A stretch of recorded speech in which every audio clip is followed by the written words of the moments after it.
لما الضحاك بن جابر تورط، جابر بن الضحاك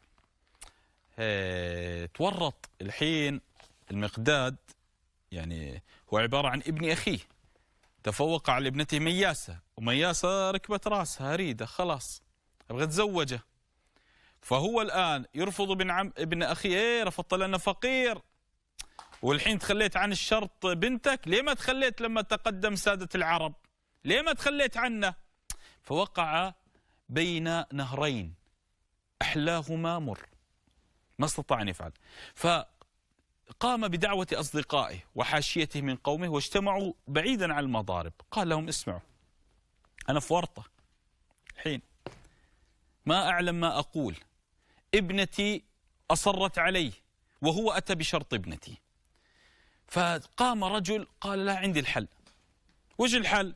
قال ارفع مهر ابنتك، ما انت تقول فقير، هي وافقت على الشرط بس المهر من حقك.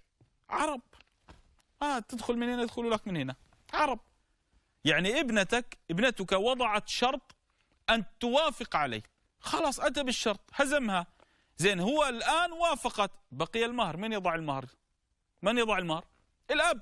قال أنت الأب ارفع المهر، ألست تقول أنه فقير ومعدم وأنه راعي مجرد راعي؟ قال نعم. قال ارفع المهر. قال هو ذاك، أتيت بها.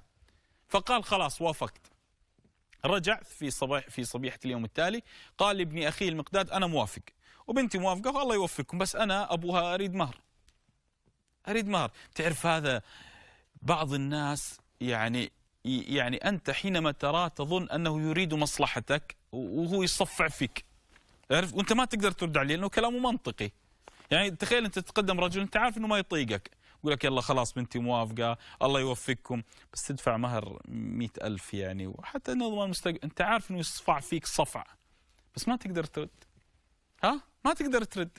فقال عند ابنتي تحتاج إلى مهرها. قال المقداد وما مهرها؟ قال مهر ابنتي، اسمع مكتوب على ورقة، كتبنا على ورقة حتى تعرفوا ايش طلب.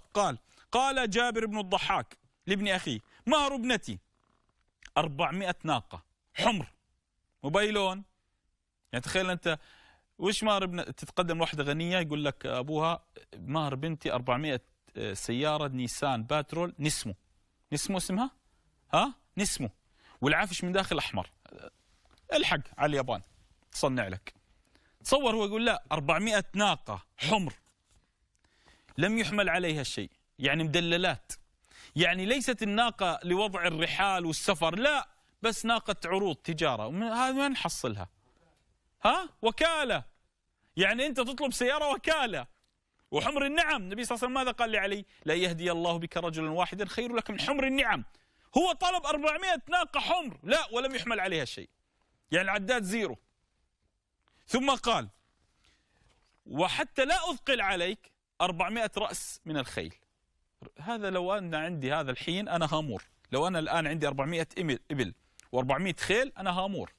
قال له 400 رأس من الخيل، واجعل سرج الخيل من ذهب. وش هذا؟ شوف تعجيز، تعجيز. العربي يوم يضرب صح. ثم قال له واجعل اجعل سرجها من ذهب، ثم احتاج منك 100 جارية. زين هو يشتغل عند العبيد، هو مسكين يشتغل عند العبيد، هو يشتغل عند العبيد ويشتغل راعي. وين 100؟ من أين آتي لك ب100 جارية؟ ثم قال و100 عبد، مو 100 جارية، 100. تصور 400 ناقة، 400 خيل وسراج ذهب، السرج ذهب، ولا و400 جاري و100 جاري و100 عبد. هذا أنت متزوج من؟ أنت سادة العرب لما تقدموا لك ما عندهم هذا. ثم قال له و100 أوقية من المسك، فابنتي تحب الطيب. أنا نفسي أتصور المشهد، يعني لو دخلت الجنة بإذن الله، والله يا رب أسأل الله يكتب لي ولكم الجنة، أطلب أنا أشوف المشهد مسكين المقداد ويسمع طلبات عمه، وأشوف المشهد. يعني في الحياة الدنيا تفتح طاقة هذا المقداد وهذا جابر بن الضحاك وهو يطلب منه، وأسمع الحوار وأشوف المقداد هو واقف يسمع الطلبات. نفسي نفسي هذا المشهد. ثم يقول: 100 أوقية من المسك، فابنتي تحب الطيب، 50 أوقية من الكافور، 100 ثوب، 100 ثوب من مصر، وعسل من الشام. شتت المسكين. وعسل من الشام، 1000 أوقية من الذهب الأحمر، 1000 أوقية من فضة البيضاء، 8 نوق، 800 أوقية من البنان الرومي. ما أعرف وش هذا. هذا هو مهر ابنتي وجهازها. تتوقع وش رد المقداد؟ ها؟ وش لا بالله وش رد؟ شو تتوقع رد المقداد؟ ها؟ لا بيك ولا بنتك. لا بيك ولا بنتك. فقال المقداد: لك علي ذلك. وطلع. خلاص عندي. شوف الحب، حب أعمى. ليه؟ تعرف في مثل عندنا، وش عرفك انها كذبة؟ وش قال؟ من كبرها.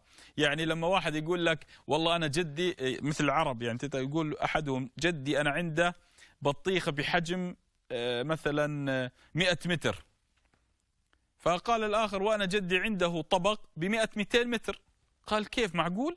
قال: إيه، عشان تسع البطيخة اللي عندك، اللي حتى تسع. فأحيانا الكذبة بكذبة. هو طلب، فكان المقداد ذكي، قال: خلاص عندي. هو عارف إنه عمه عارف إنه ما يقدر. قال: عندي، أنا سأتيك بكل ما طلبت. فبهت عمه، يعني صدم. قال: ما؟ قال: سأتيك بكل ما طلبت. فما الذي جرى؟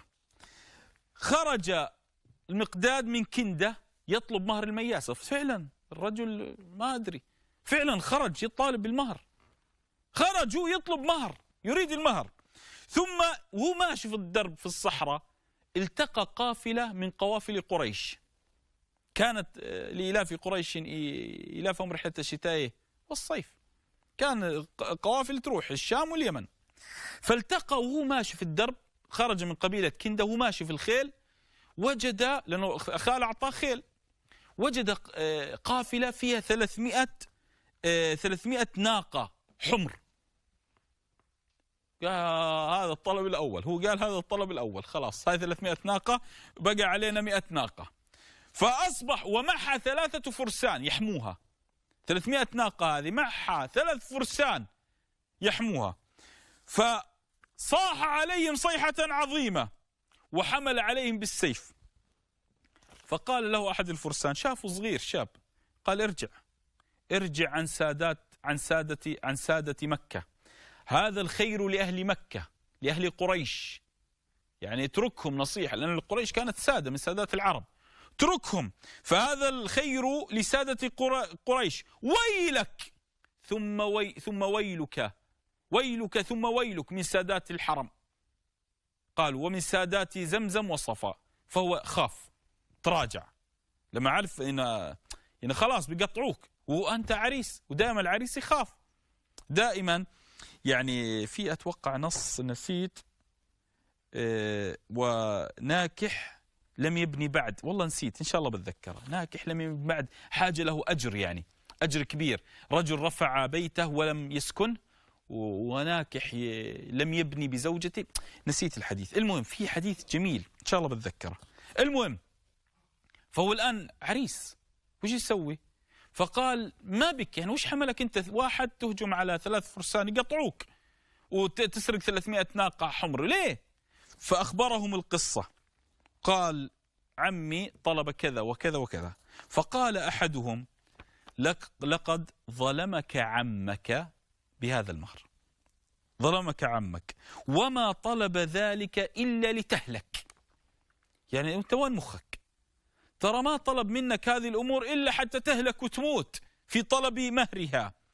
ثم قال أحد الفرسان: قال: مني وهبت لك 100 ناقة رزق. قال: أنا منك، شكلك مسكين، شكلك تحبها، مني لك 100 ناقة. ففرح المقداد. ثم خرج المقداد، وفي الطريق تعارك مع فرسان من كسرى فقتلهم، من أقوى فرسان كسرى.